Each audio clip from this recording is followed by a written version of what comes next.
ولياشا ربعدانا إعاوي للجوغا أرديدا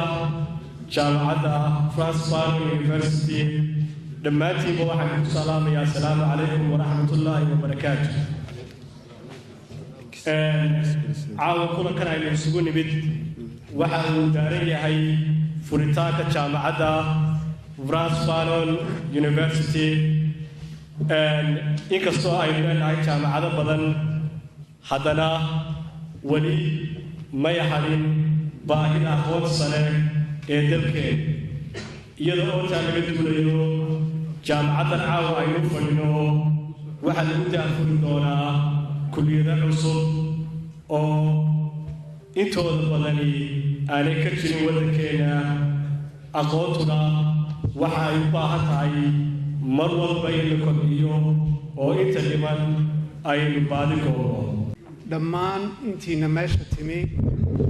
ee nagu sharaftay inaad meesha nagala qayb gashaan jaamacaddan cusub ee aanu furayno durba waanu bilownay hawsheedii waxaan jecelahay in yaroo kooban inaan idinka warramo jaamacaddu waxay tahay horta markii ugu horreysa jaamacadaha badankoogu waxay bilaabmeen intii aan dalka joogay dalkana waxaan imi 1995 intaa waa joogay jaamacadina waxay ugu cusub may ahayn oo dee horeba jaamacad maraykanka aan ka dhigi jiray way ii sahlanayd inaan jaamacad furo imika dhowaan markii aan idhi jaamacad baan bilaabaya ayaa dad badan yidhaaheen ma imikaad soo baraarugtay oo xaggeed ku maqnay waxaan ku idhaahaa mee waan joogayoo qayb kale aan ku jiro anuu miinasaarkaan ku jiray baan idhaha miinasaarka intii ama dagaallo dhacay dib u heshiisiintii ama bilowgii political partieskii ee wada hadashiintoodii sidii election nabadgelyo u dhici lahaayeen iyo sidii aan dalka u imi tan iyo maanta xanuunada faraha badan torooma iyo xanuunada kale ee dhimirka ka shaqayntoodii dad fara badan oo aynaan inagu ogeyn oo u baahnaa hawshaa annana waxoogaa keliyaanu ahayno badweyn baanu iska dhex gallay waxaa jirtay wakhti magaalada Hargeysa dariiqaa layga kaxaysan jiray oo kaalaynoo eeg qofbaa gurigaa ku xidhan oo kolba sidaan u dhaqaaqi jiray unoo aan raaci jiray aniga wax badan bay tartayoo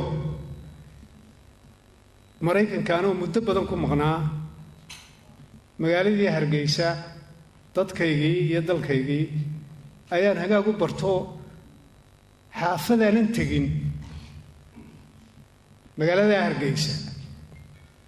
way yartay intii ka dambaysay jaamacaddii Hargeysa Academy for Peace and Development hawlo kale ama telefoonkii mobilkii horreeyba u keen dadka kolba gidaar ka soo go'daan ku jiray hase yeeshee anigu wax tar badan bay ilahaydoo jaamacad waan bilaabi lahaa laakiinse hawlahaasa markaa aniga xaggayga aragtidayda muhiimad gaar ah u lahaa maanta oo maxaan ku idhaahaa waqtigaa la joogona waxaan go'aansaday inaan jaamacadda la yidhaaho France Fano University aan halkan ka bilaabo jaamacaddaasooon ahayn mid kuwa waxa kale ay dhigaan la barbarooraysa laakiinse cilmigii takhasuskayga ahaa dalkuna u baahan yahay meelo badanna aanay waxba ka dhigin oo ah psychiatry oo xagga masterska ah waayo dhakhaatiir fara badan oo imika soo baxday camuud iyo hargeysa iyo meelo kaleba ka soo baxaya ayaa postgraduate aan haysaninoo maanta aanu u diyaarinaynay in ay masters psychiatry ku qaataan specialization. waxaa berber rooraya program isna clinical psychology la yidhaah oo hawshaa isna xanuunada dhimarka ku saabsan iyo researchkeegii oo undergraduate iyo graduate ba leh. public health oo isna takhasusan dee hore u bartaya kaana waanu ku daray oo undergraduate iyo graduate ba leh. waxaa kaloo intaa la socota oo baahida dalku uun dee aanu ka eegaynay iyo waxaanu ognahay inaanu ka soo dhalaali karro field la yidhaaho forensic law and psychology oo meesha ay isaga yimaadaan sharciga iyo psychologiga arrimaha dembiyada ku saabsan. oo maanta haddii ilaahay dhibaatahay inooma keenee shakhsi ahaan ama ay kugu dhacdo ama bulsho ahaanba ma lihin capacity marka crime dhaco qof la dilo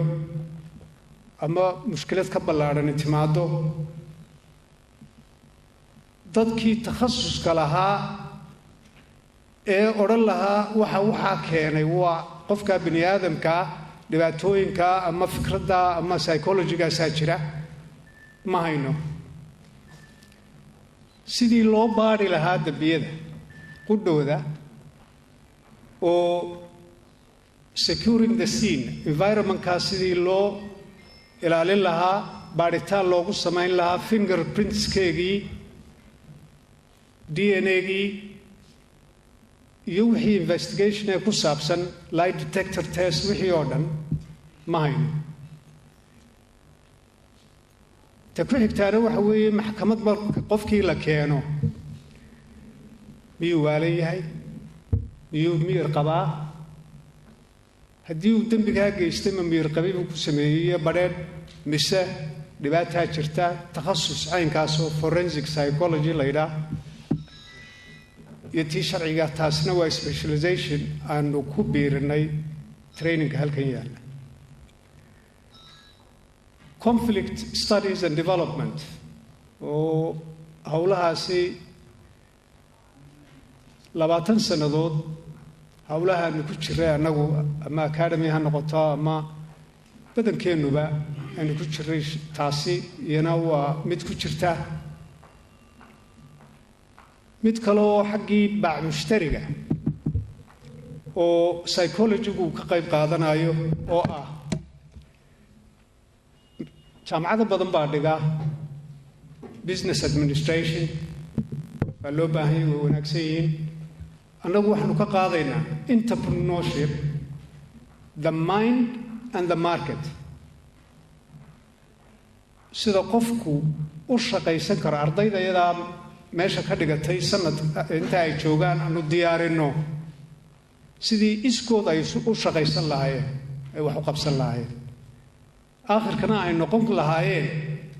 kuwa dad kale laabaa maxaad u baahan tahay afkaarta iyo habka aad u dhaqmaysaa waa maxay clientskaagu maxay u egyihiin sidee daraasada loogu sameeyaa sidee wax looga dhaadhiciyaa sidee kolba marketka aad ku joogto waxyaabo cusub maaha uun ka kuu dhowey wuxuu keenay oo dee iminka waad aragtaanoo haddaad business meel ka furato 10 baa ka daba furmaya. waxaanu doonaynaa tiim cusub adduunyaduna waxay ku dhisantaa waa entrepreneurs dad hal abuur leh oo iyagu wax samayn karaayo oo dhisi karaaya dadkaasaanu doonaynaa iyagana inanu soo saaro. markaan soo koobo haddaba jaamacadaha hore waxay dhigayaan waa wanaagsan yihiin ha wadaan. annagu dariiq cusub baanu jeexaynaa waxaanu doonaynaa in contributionkii mar haddii aanu miinasaarkii ka soo baxay inaanu iminka developmentkii hagaag u sii gallo haddii ilaahay yidhaha development of the mind development of people development of a nation su-aasha meesha timaaddaa waxa weeye war magacan France Fanon la yidhaa ee adag xageed ka keentay waxaan idhaahaa horta waxay igu sahlanayd inaan buur ku magacaabo buuruhu inuu way badan yihiin laakiin su-aasha aananu haystaa waxa weeye war buuri waxay may sheegin weli qof wax ka tegay oo tilmaam leh mid baa wuxuu igu yidhi waa miyaad Dr. Bulhan University tahay dee taasina waabay farxad gaara bay yeelan lahayd laakiin dee halkeygii ma joogee sharci baa jira inaad wax isku magacaawdaa horta waa xaggayga way ka reeban tahay dadkaa ku siiya taasina waa horta sharciga meesha yaalla waxa weeye horta dhimo tiina diyaar uma yihi haddii imika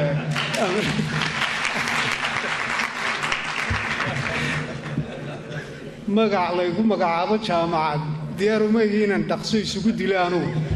I will take my time France Fanon baa igu filan haddaba France Fanon waa maxay France Fanon anigu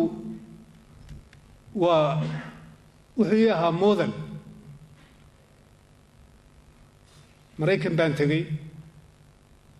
wixii aan doonayay inaan dhigto qofka ijaheeyey yidhi war fiilkaa gal markii aan akhriyay bugaagtiisii iyo taariikhdiisii wuxuu ahaa France Fanon dhakhtar weeye iyuu ahaa Martinikana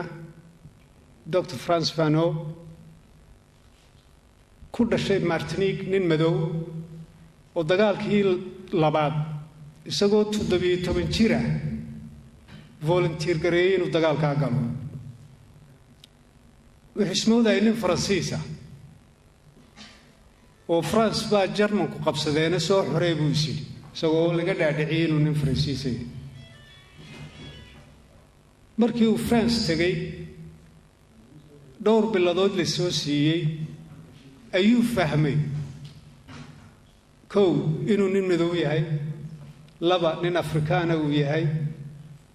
saddex adduunyadan in cadaalad darro ka socoto Yurub iyo tafiirteedii ay dadkii kala haystaan markuu dhakhtarnimadiisii dhammaystay uu psychiatrist noqdayna Algeria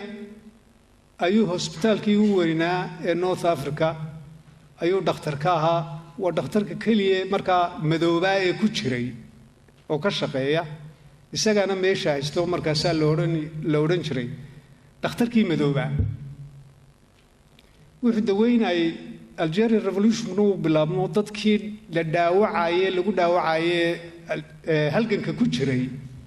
ayaa marka torture lagu sameeyo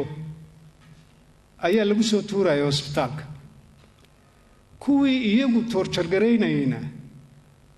ilaa waa bini aadam xaqdarrada iyo dhibaatada ay geysanayaan ayaa aakhirka iyaguna ku waalanaya iyagana markaas halka lagu soo tuuray waxay socotaba Algeria Revolution-kiiba aad u kobcay isaguna aakhirkii wuxuu go'aansaday inuu Algeria Revolution-ka galo uu ka mid noqdo Algeria Revolution-ka markii uu galay ayaa wuxuu noqday dhakhtar daweeya wixii xanuunsanaya ee mujaahidiinta ah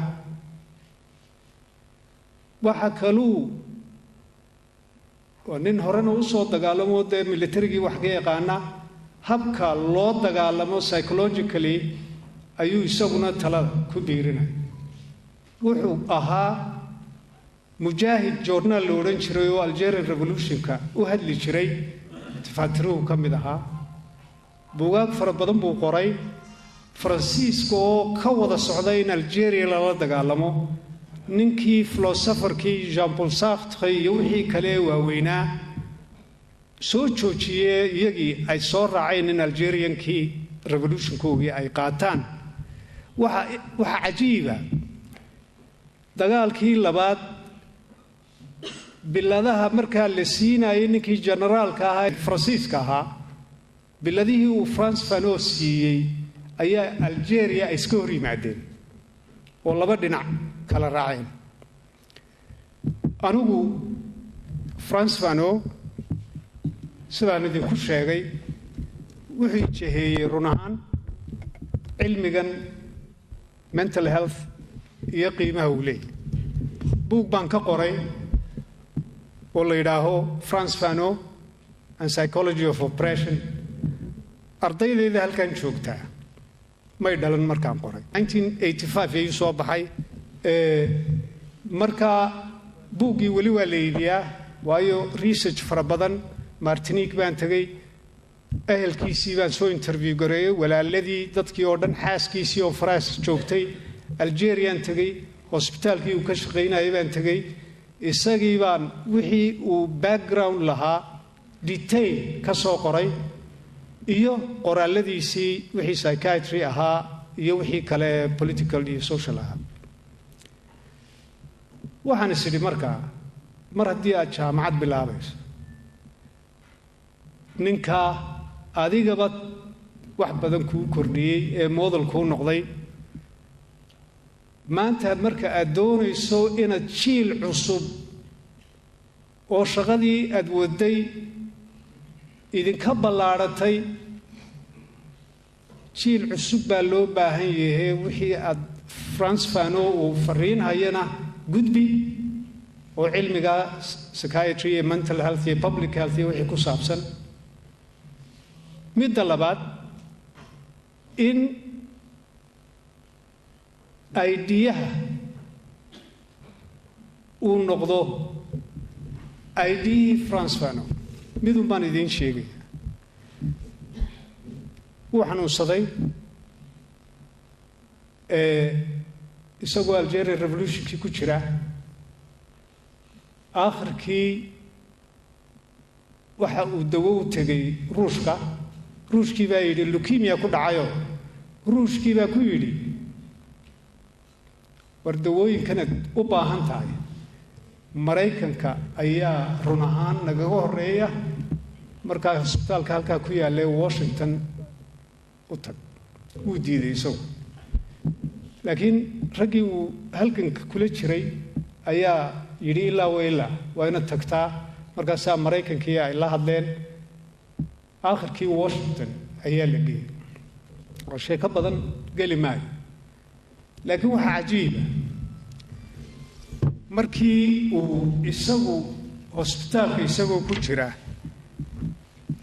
ayuu leeyahay just example one idinka sii asxaabtii buu warqad u qoray what I wanted to tell you is that death is always with us and that what matters is not to know whether we can escape it but whether we have achieved the maximum for the ideas we have made our own. What shocked me here in my bed when I felt my strength ebbing away along with my blood was not the fact of dying as such, but to die of leukemia in Washington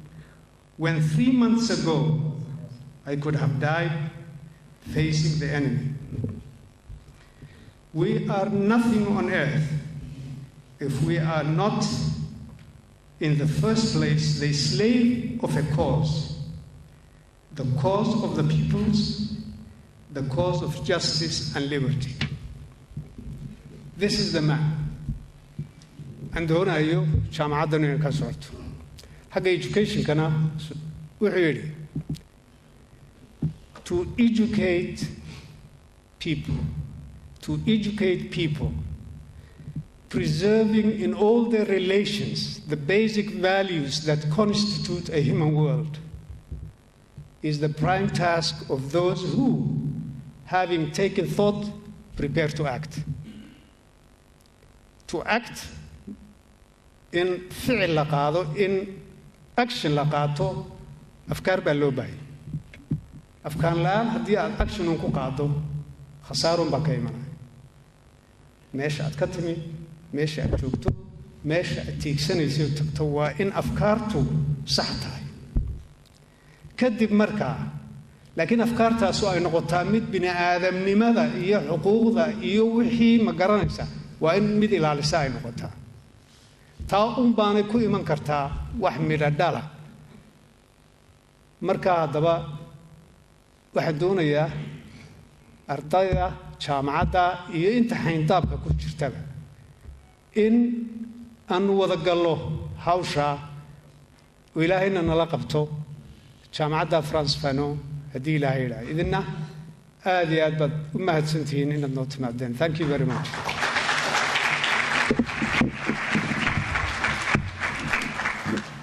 wuu mahadsan yahay Dr. Burhan waana filayaa in uu daa ka rogay wax badan oo ku duugan jaamacadda cusub ee la bilaabayo halkan caawa waxaynu la fadhiya jaamacadii kale oo iyaguna ka soo qayb galay waanu jeclay hadalka inaan wada siino laakiinse waxay garteen inuu u hadlo hormuudkii ama macallinkii weynaa Professor Salaaman Axmed Guuleed gudoomiyaha jaamacadda Amoud University oo jeclay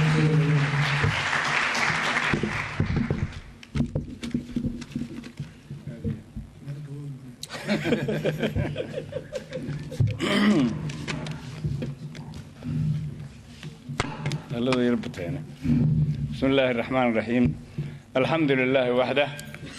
الصلاة والسلام على من لا نبي بعده وعلى آله وأصحابه وأنصاره وأزواجه وذريته ومن يتبعه بإحسان إلى يوم الدين أما بعد السلام عليكم ورحمة الله وبركاته وزيرك وزارة أحبار الشدة وزيرك وزارة أرمها الدبدة وزير هذا كلية شوقة وحن كبود مدحوين كوهينك ورسول الله عبد الرحمن ونقول الرئيسين لارنتي أحزابتا وكيلة عبد الرشيد أي شوقان ومرشحة iyo وعيد iyo gudoomiyaha xisbiga kulmiye waxaan aad iyo aad ugu hambalyeynaya Dr. Burhan inuu aad isugu dhowdhownahay jaamacadda Hargeysa markuu gudoomiyaha ka ahaana aan wada shaqaynaynay waa soo dhaweeyna fikradda wanaagsan oo keenay jaamacaduhu waa shay Soomaaliland iyadoo ay bilowday higher education ma inaan lahayn waad ogtihiin oo ardaydu xaggaas ay tagi jirtay markii la bilaabay Amoud ayaa taariikhda waxbarashada sare ee Soomaaliland noo bilaabantay berigii ka dambeysay jaamacadaha la badiyay oo xoogay baa soo kordhaan waxaan oran jiray wardaaya sida tiimanka kubadda habataale ayoon sireeb baa iman doona inta daayirtu dagaal ku mashquul lahayd jaamacadaha ku mashquulaan ayaga hadhow kala dooran waqtigeedii baa la joogaa runtii waxaan saddex jaamacadood baan u furitaanka ugu joogan tagay jaamacadda Amoud oo aan goobjoog ka ahaa gudoomiyaha horeeyana ahaa jaamacadda Hargeysa oo February 20keedii la furay Allahu naxariistay Maxamed Xaaji Ibrahim oo la furay February 2000 iyo tan maanta furayno kuwa kale waa de maqlayuna ma tagin waxa ay leeyahay jaamacad waliba kaalin bay kaga jirtaa dadweynuhu way dhibsadaan waxa way nagu farabateer iyaga isreebreeb iman doona laakiin waa jaamacada shaabadeeni ku taalo Burhan uu kaftamay wuxuu yiri aniga magacayga ku bilaabay lahaayaan la oran hadhowto marka intuu bal la bixiye waa iska jirtaa sheekaan iniga sheekeeyo wuxuu yiri bariba ma xamar baa yadna jaamacada badneed oo inaga badan runtii baan ba jaamacad sameeyo markuu mala sanadii barjoogay post graduate baa sameynaya buu yiri buu wasiirkii waxbarashada yeeray lix shahaadaan bixinaya 5 masters iyo mid PhD ay kale waa sanadii barka baad shantii masterskii markuu bixiyaa la yiri kii PhD waa iyo masuuliyadda waa aniga ay sii hadlaysiin marka burxawa bari waa isagu waa ka gabadeeyay subax bixinaha la bixiyo marka shahaadadii uu ka gabado isagu isbasi waa soo dhaweeyna jaamacadda daayirtu mustaqbalkay tiigsanayso shaabadii lagu shaabaday la waa jaamacadaha waa iska dhici kartaa inuu salug jiro meelaha qaarkood xagga tayada laakiin ogaada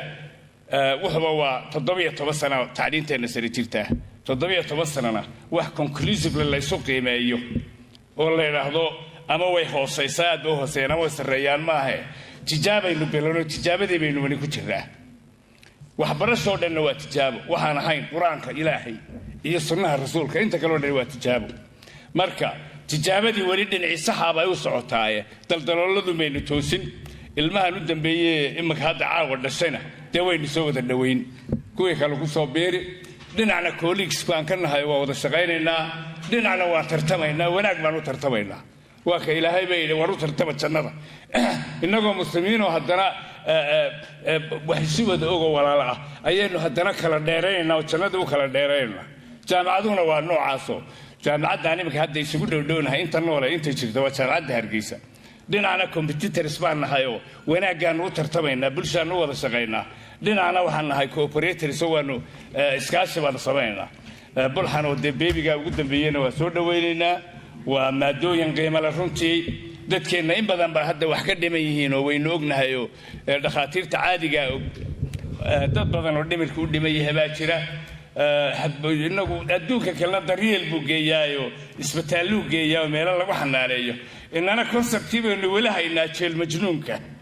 waa qof dhan oo waxoogay uuna ka dhinaadeen aynu leenahay sidii criminalkii ula macaamilaynaa marka conceptkiina waa u bedelayaa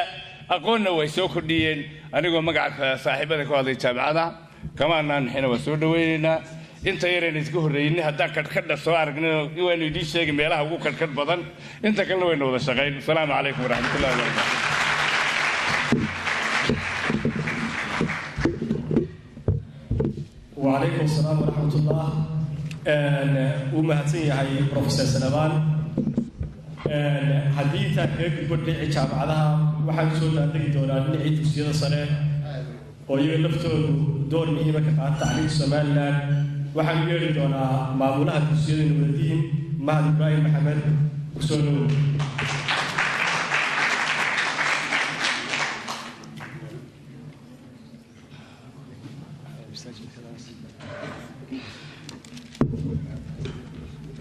بسم الله الرحمن الرحيم الحمد لله رب العالمين وصلى الله على نبينا محمد وعلى آله وصحبه وسلم أنا قلت كلا قاضي محرنا يا الوزراء وأصحاب المعالي وسير ذا يضد كان كنتي أقوياء كا ومضى كنتي ضد كي وجو مضناء أدبان اليوم وذا السلامة يا وحى كنتي ده وحى لا يراه اللي بح أركيسها مجد لتبي سامال دو يرادانو markay odayaashii aqoonta iyo dadkii runtii ay fadhiyaan ma waxaanu dhahno badan anagu ma jirto waxaan oranayaa in kelmad yar oo uu Dr. Bulxan halkan ka yiri wuxuu yiri miinasaar baan ku jirnay marba gidaarna waan ka soo go'ay maantana shaqadiisii iyo aqoontii uu yaqaanay ee uu ilaa maxaan dhahday halka u sarreeyay ka gaadhay ayuu bilaabay waxay xasuusisay waxa jirta gabay uu tiriyay Imam Shaafici alayhi rahmatullah gabayga wuxuu yiri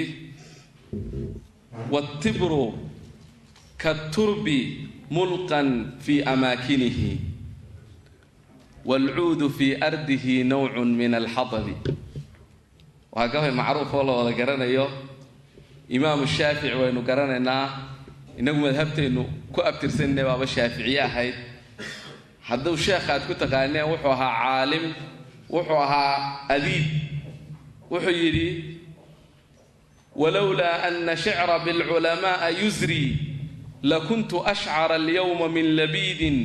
وآل مهلب وأبا يزيد مركو قبيق الشيخ وحيد هدعانو قبيق علماء لماذا وحوقا ضعف كوي راهان لهين وحان كقبيا سنان لها آل مهلب وأبا يزيد رجي عربي انتي سو استاغان قبي جيري ساعات كامله iyagoo xarfo gaar ah oo 18 xaraf ee kamida xuruf al-hijaaiya aan isticmaalaynin macnaheedu waa adigoo af Soomaali ma ku hadlayo xarafka qa baan iska ilaalinaya ama fa baan ku daraynin inta aan gabayay marka gabayga yar labada bayd oo wada garanaysaan cuudku waa geed udgoon oo caraf badan leh dahabkuna markuu halka iska yaalo waa dhagax cuudku markuu halka yaalo xaabada kale kama duwana Dr. Bulxan waxaan leeyahay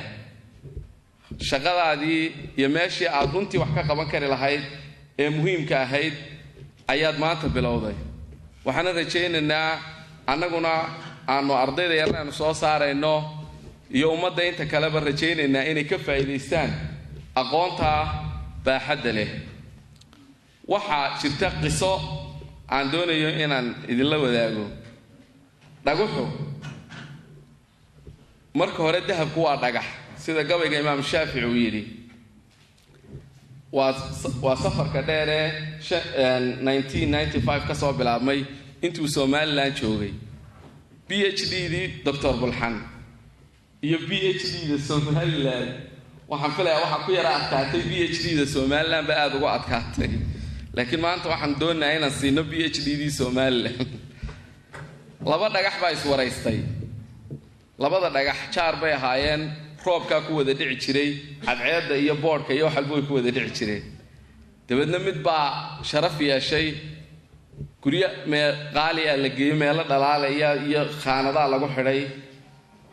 kabar bahasheere lagu xidho bogaskeere lagu rido xataa demis baa loo goglay dabadna saaxiibkiisa kala laado wuxuu ku dhaani waxaan ku weydiiyay laba dhagax baynu hayno abtirsiinta maynu kala fiicnayne maxaad adigu waxaan oo sharaf iyo karaamo ah ku heshay markaasuu yidhi iskamaan soo marin iskamaan noqonin dahab laba dhagax waynu wadahay laakiin waa lay shiilay oo waa lay kariyey oo waa lay kululeeyey oo waa lay kala hufay oo waa lay kala haadiyey in yaroo iga mid oo soo hadhay ayaa dahab loo bixiyey markaasaa lagu xaragooday markaasaa meelo qaaliya la dhigay waxaan leeyahay Dr. Bulxan hadduu koono walba ka soo go'ay oo uu ka soo bilaa oo uu mar ku dhuftay telefoonno mar kalena siyaasad mar kalena tan intii dahabka ahayd baa maanta soo hadhay salaamu calaykum waraxmatullaahi wabarakaatuh ورجينا إنسان نقطة waxaan doonaynaa iminkana inagoo ku sii doonaa kulli waqti garow socda hadalkana waa la soo gaabin doonaa waanu codsanaynaa ra'yiga waa lagu kala duwanaan karaa xisbiyadii siyaasaduna way joogaan dimuqraadiyadda ay hanad ka hana qaadaysa waddankeena waanu ixtiraamaynaa laakiinse waxaanu jeclaan lahay meesha aynu maanta fadhino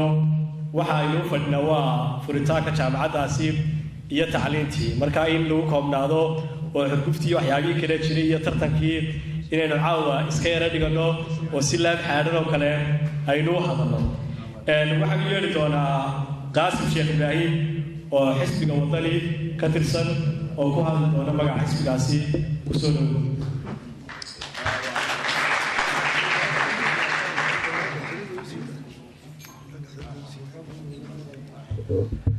بسم الله الرحمن الرحيم هرتا قدومي كحجين باهاي ودانيا حسي ودانينا وحب دلالة ومنا قدر سينا بوق مدلالة وين نوحد منه معلنا وانا مدبر شقيني فلسفة عن كاي استوى برشلة caawa tii ugu farxad weyneedii aan la kulmay sababtoo ah waxaynu ognahay inaynu u baahannahay jaamacadaheenna inaan wax ka bedelo waynu ognahay in aan u baahannahay in carruurteennu helaan shaqooyin dalka dhexdiisa kolkaa kolleyda anu haddaan wax sheego waxaad maraka tihiin unbaan sheegi waxaa ka mid ah dhallinyaradeenna maanta haddaad marka hore wax haddaan hayno sida dadku yidhaahdo waxaa maanta Somaliland ka furan 25 jaamacadood sida dadku yidhaahdo ma aana soo qorin anuno habase ahaatee waxaad la socotaa guri kasta ood ka timaadeen ugu yaraan 2 qof oo jaamiciin inay isu soo gaadheen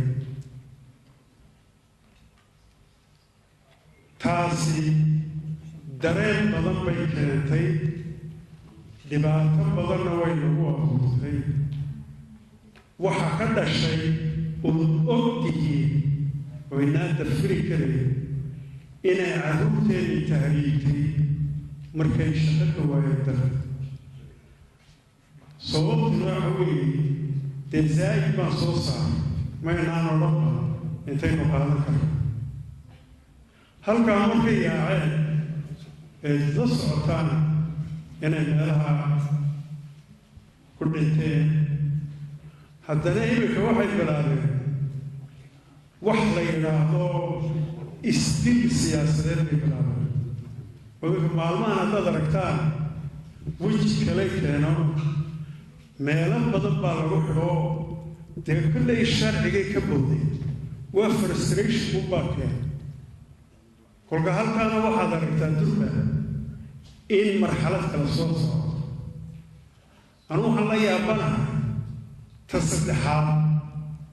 ee kollayba aan isleeyahay hadday sida u sii socoto dhibaataa imanaysaa taasoon isleeyahay malaha inay ku fikiraanba dowladdood la dagaalantay ama shaqooyinaysa waa fikir ku dhalan kara waa nin dhallinyara waa nin dhibaataysa marka waxaad moodaa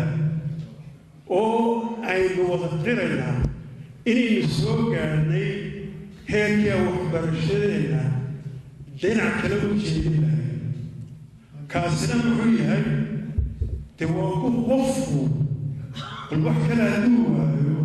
noloshiisa kula soo bixi karayo marka aynu caawa jaamacaddanaan joognaa waad ogtihiinoo somalilan haddaynu nahay waxaan u malaynayaa aban iska idhaada hadalkee waynu yaru wada waalanay laakiin waa kala sarraynaa kolkaa run ahaantii alxamdulilah kuwa sii liita iyaga waxu qabanayaan shaqana waayo sababaha aanu u farxayna taasaa ka midoo waxaan ogahay ardayda halkan ka baxdaa inayna shaqo waayin baan ogahay asalaamu calaykum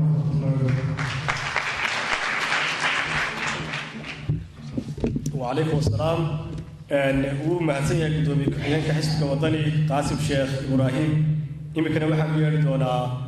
murashaxa madaxweyne ku-xigeenka xisbiga wicid cabdirashiid xasan mataan kusoo dhawow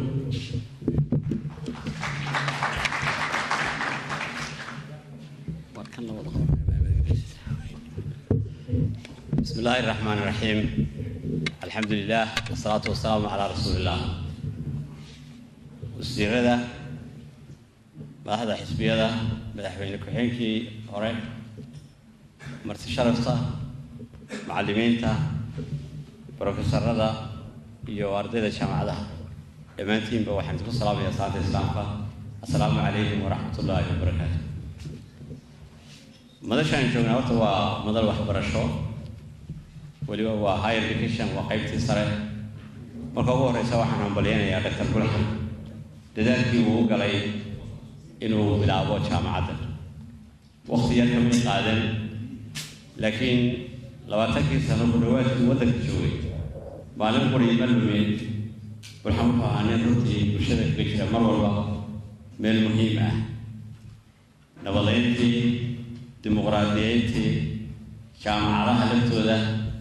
iyo markan dambe oo uu dhigistay inuu meeshii inoo wahaysta badnayd ee ahayd in la barto cilmiga maskaxda uu inoo diyaarinayo waxaan leeyahay jazaaka allah intaa haddaan kaga gudbo hambalyadiisa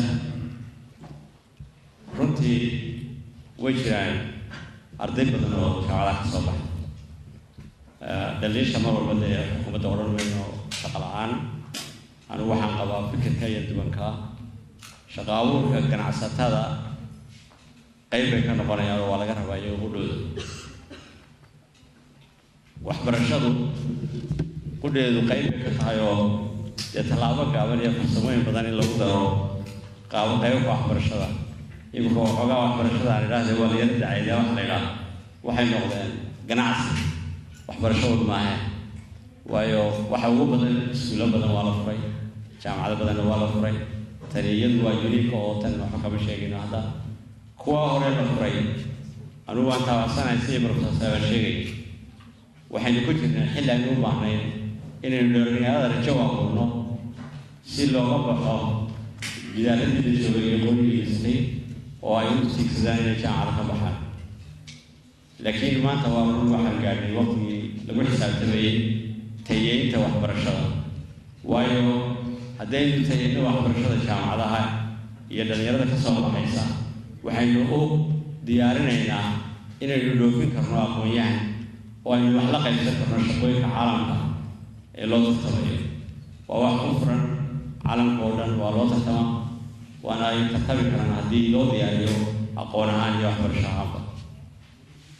waan hambaliyanayaa guud ahaan baxda waxbarashada waxaan kasoo koobaya hadalkayga ilaahay ha ka dhigo jaamacadda ugu guulaysto ardayda gashay gruubka ugu horreeyana waxaan leehay waxaa tii gruub taariikhda geli doona oo la odhan doona waxay ka baxeen jaamacaddii magaca cusub lahayd ee France Fanon asalaamu calaykum وعليكم السلام أهلا وسهلا عبد الرشيد inkastoo ay la joogaan mas'uuliyiinta xisbiga kulmiye gudoomiyihii musaddiq cabdi iyo gudoomiye ku-xigeenkii maxamed kaahin waxaan yeeli doonaa oo muuse yidhi caawa hadalkiisa oo hajeediyo xisbiga maxamed kaahin kusoo dhowtahay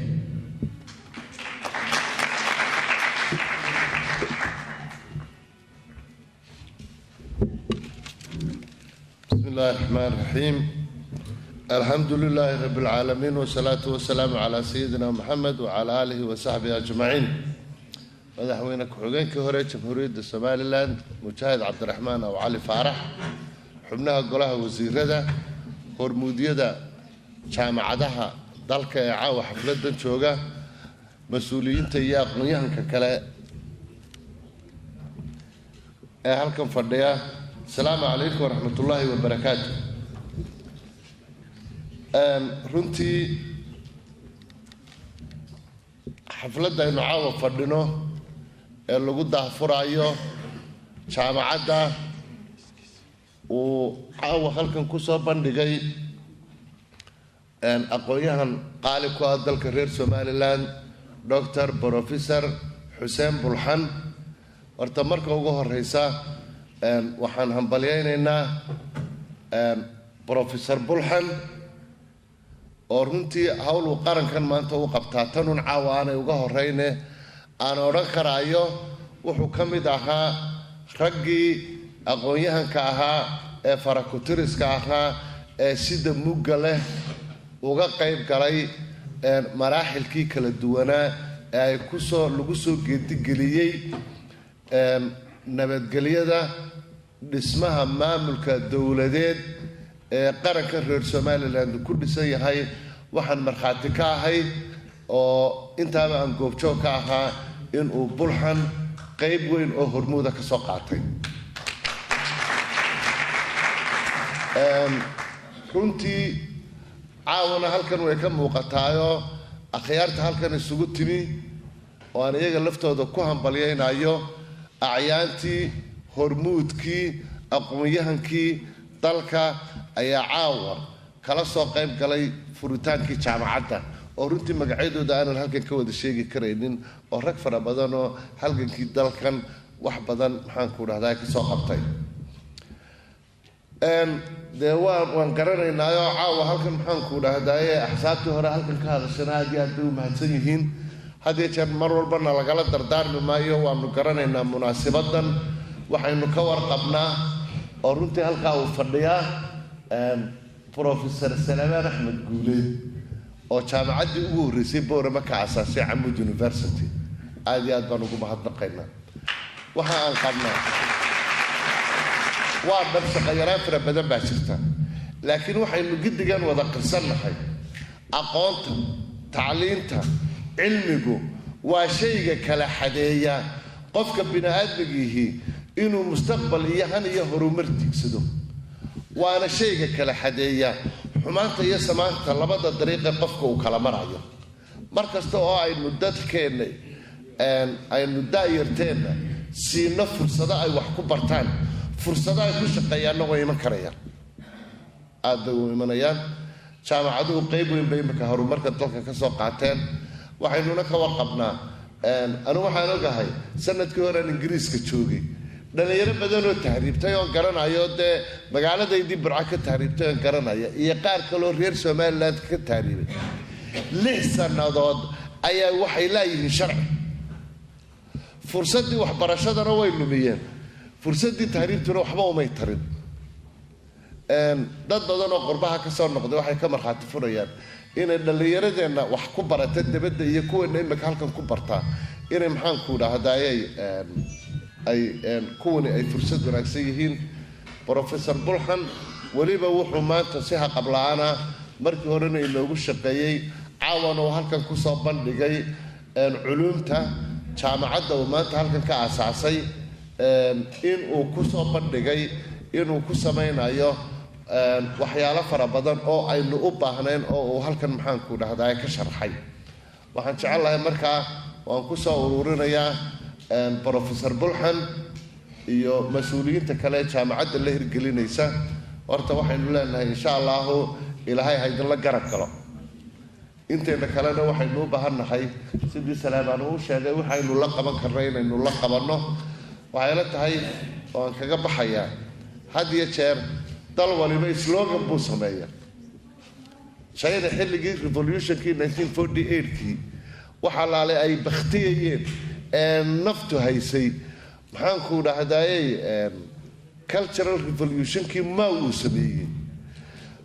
bayskiisu wuxuu ku salaysnaa in qof kastoo China toos wax loogu sheego waxaynu u baahannahay inaynu slogan samaysano odhanaya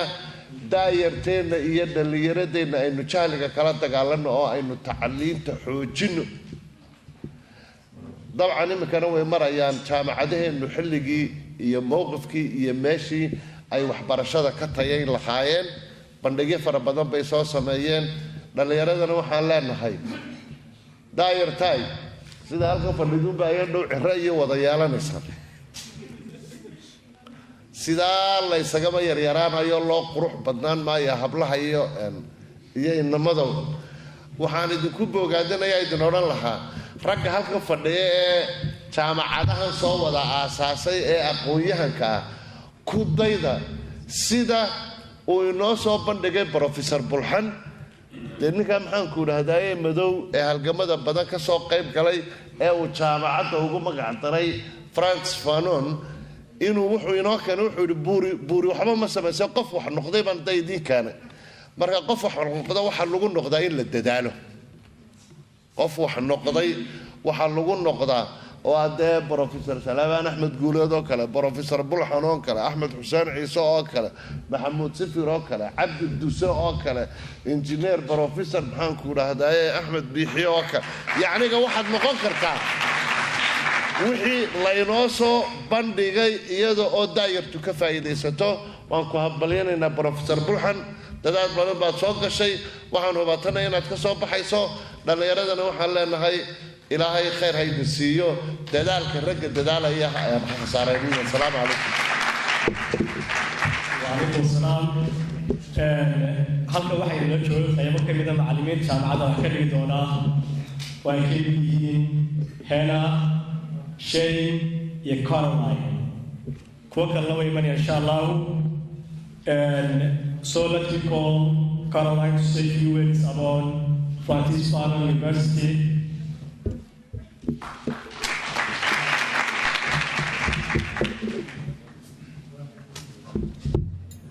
Hello. I'm going to speak in English because my Somali is still inyar.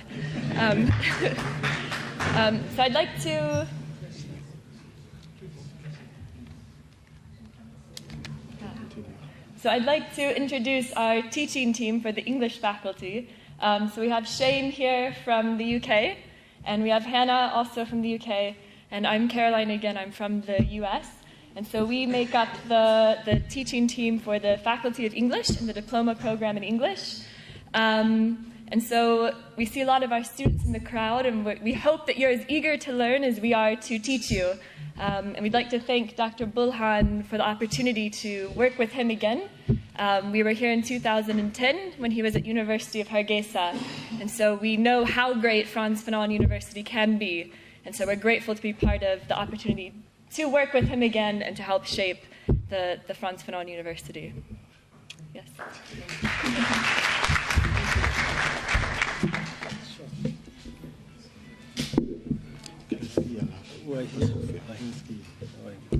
aad bay u mahadsan tahay maclimaddaasi innagoo kusii dhowaan doona gunaanadkii xafladeenna waxa aan iminkana u yeedhi doonaa wasiirka wasaaradda arrimaha dibadda iyo wasiirka wasaaradda arrimaha dibadda maxamed biixi yoonis ku soo dhowow mudane wasiir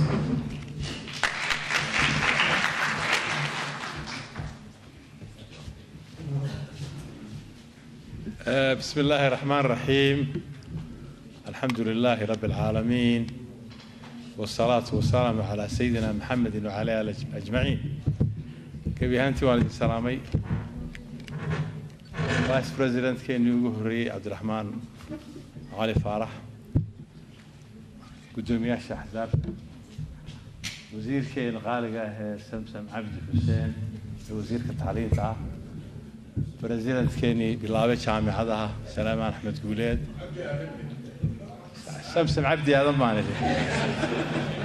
إبراهيم أحمد هاي بس خلاص بانو هين مركا هاي مغلنا غوريا يوان استقرين لا يلا عرور المدي مركا waxaan tagay weegi dhaweyta gabileeyo iskuul ka bari kooda waro standard 4ka markaasa dad badan ahaadeen Ibrahim baa isku kalaas ahaydeen Ibrahim isagu naga yar weynaa baan idhi laakiin isku kalaas baan ahaa marka dagaalkiisu ma yaraa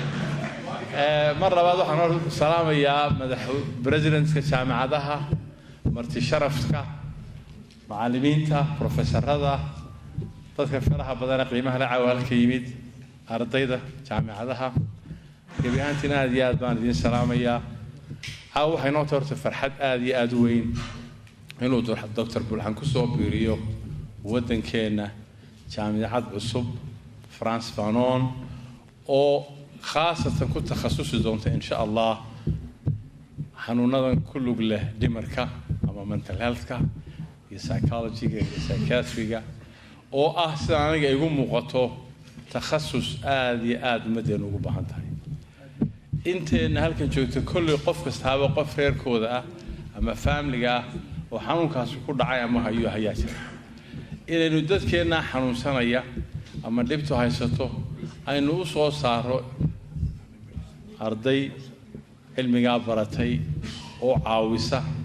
oo sidaa uu professor Salaman yiri aan la oran jiray magnuun baa la geeyay la caawiyo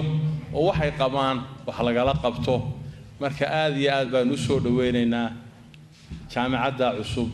ee Xuseen Bulxan uu maanta hormoodkeeda yahay isagoo hawlo fara badan jaamacadaha horena ka soo qabtay nimanka jaamacadaha presidentnada ka ama professorada ka halkan caawa fadhiya amaan bay naga wada mudan yihiin waa laga yaabaa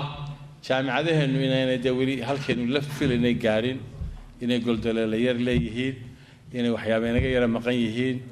oo aynu filayna insha Allah inay buuxin doonaan laakiin waxaan aad iyo aad ugu mahadnaqayaa dadka naftoodii huray ee ayagoo meelo fara badan wax ka qabsan kara oo cilmi aad iyo aqoon fara badan leh maanta u huray inay dalkoodii yimaadaan jaamacadaha furaan professor ka noqdaan wax ka qabtaan oo ay ka shaqeeyaan anuu haddaan ahay maxamed biixi yoonis horta farxad gaar ah noo tahay qoladii reer Darfur Xuseen Darfur weeye waxaan u wada joognay Darfur wuxuu madax ka ahaa counseling-ka department-ka Darfur ee uu ahaa missionka caalamka ugu weyn ee peacekeeping ee ku yaala Suudaan iyo Darfur ilaa 30,000 oo qof baa ka shaqeyn jiray dadkaasi waa dad trauma ku dhacday waa dad dagaal soo galay askar baa isdili jirtay ilaa 19 case oo hostage loo qaatay uu nagala shaqeeyay askar badan ayaga ama xabada isku dhuftay ama la toogtay ama la ambushkareeyay ciidamadii dawladda UN-ka oo u baahan in la caawiyo ayuu aad iyo aad nogala shaqeeyay waxtar weyn buu geystay ma aha oo Soomaaliland oo kaliya iyo Mareykankii ee wadanka Afrika ee qulidiisu baahan aad iyo aad buu wax nogala qabtay waa ku badan qoladeeda caawa Darfur waxa ku jira vice presidentka halkaas Ciid baa fadhiya ka cabdi dusaa fadhiya marka waxaanu qabnay horta contribution weyn keenay haddaanu jaamacaddii ugu horreysay ee mental healthka qoladii reer Darfur aanu idin keenay aad iyo aad buu horta Xuseen u mahadsan yahay waxaanu filaynaa ilaahayna ka baryaynaa inuu ilaahay jaamacadda la qabto inay jaamacaddaasi mid hirgashan noqoto kuwa kalena ilaahay la qabto marka wax aliyaalo wixii gacan ah iyo waxtar ah aynu ka caawino Xuseen aniga imika wasaaraddeedu consultant yahay waa ila shaqeeyaa aad iyo aad baan mar labaad ugu mahadnaqayaa initiative cusub uu dalkiisa iyo dadkiisii u keenay ee maanta dad fara badan oo u baahan ay jiraan ama ha ahaato mujaahidiin fara badan oo trauma ku soo dhacday ama ha ahaato dad xanuunsanaya laakiin waxaanu aaminsannahay maanta professionkaasi iyo jaamacaddaasi mid waddankeenu aad iyo aad ugu baahan yahay inay tahay inaynu taakulayno ilaahay ha kula qabto oo ku soo ducaynaynaa mar labaad aad iyo aad baad u mahadsan tahay fikradda cusub aad keentay iyo ninka aad ugu magac dartayna waana ku barbar taaganahay waana kula dadaalanaa ilaahay inuu kula qabto aad iyo aad baan u mahadsantihiin asalaamu calaykum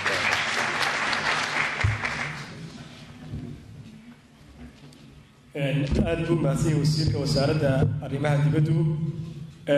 iminkana waxaan u yeedhi doonaa madaxweyne ku-xigeenkii hore Somaliland mudane Cabdiraxmaan Cali Faarax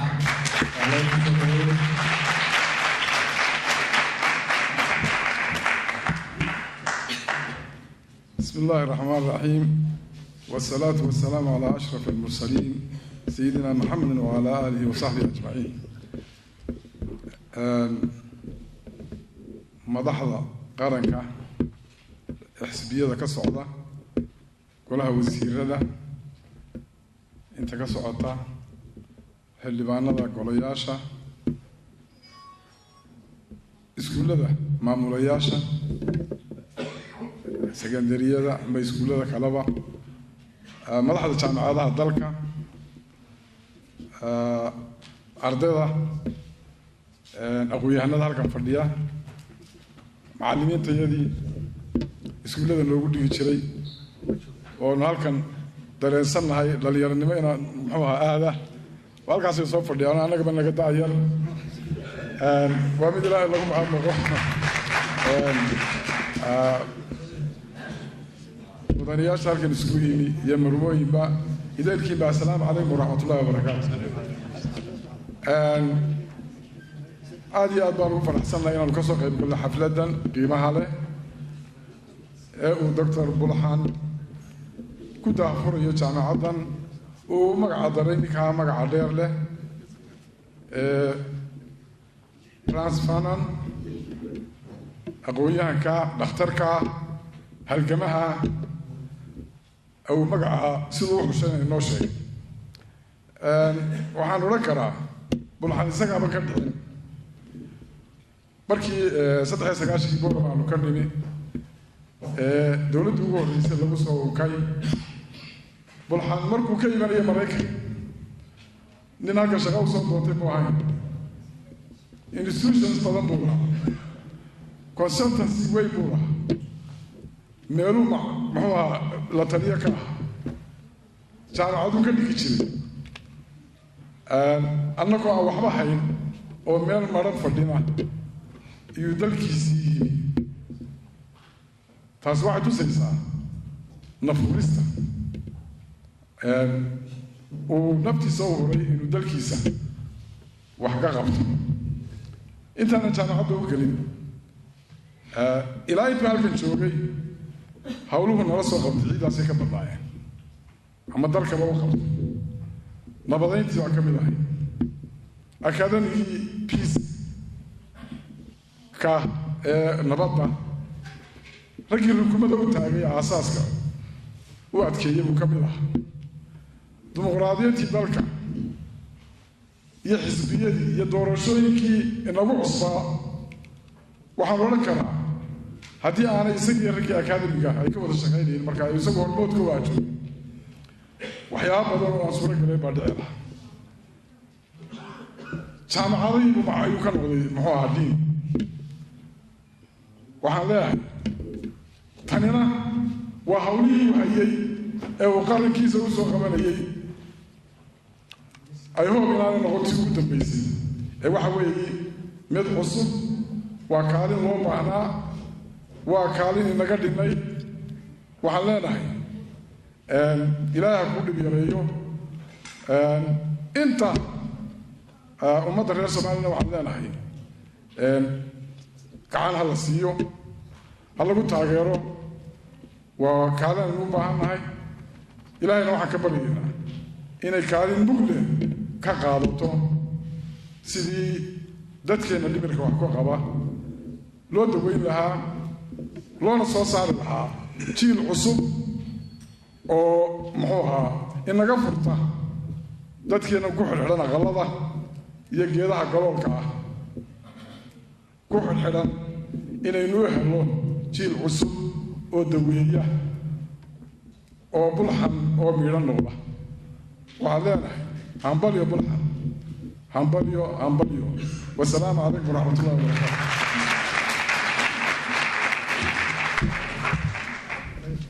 وعليكم السلام أبو مهندسي عبد الرحمن أو علي فارح إنه قرآن في حفلتنا كله وحانو ومهندنا قلنا دماغ سوقيم كلياشا انتي أنا روح حسي يتارن حسيبا وحان ألكن يقرأ كحسينها National Commission for Higher Education أو نقدر نشوف عبد إسماعيل السيف جامعة الكلي ولا شقيني وعليه نطوطو وحيجنا له مهندنا قلنا صوصف وأنا قلت شوغان أقاسمي قدوميه والماساتي دماتين وحالي كوية لدوناسي أين وصول حقو حفلة أما برنامج كماتا المفرنة جامعة فرانس فانون يونيفرسيتي السبس العبد آلان وسيكا وحبر شغية تعليق سنة شكوريك سوماليا كسولو سعاد وسيكو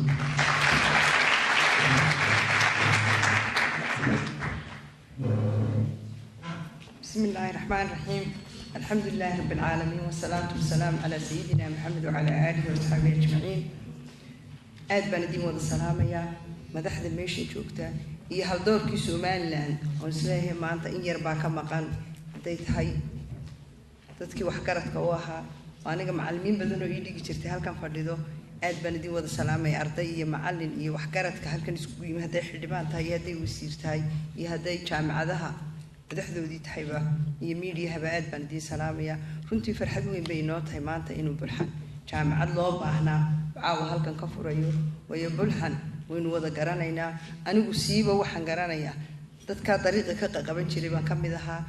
laba qof oo tiraba u geeyay oo xanuunsanayo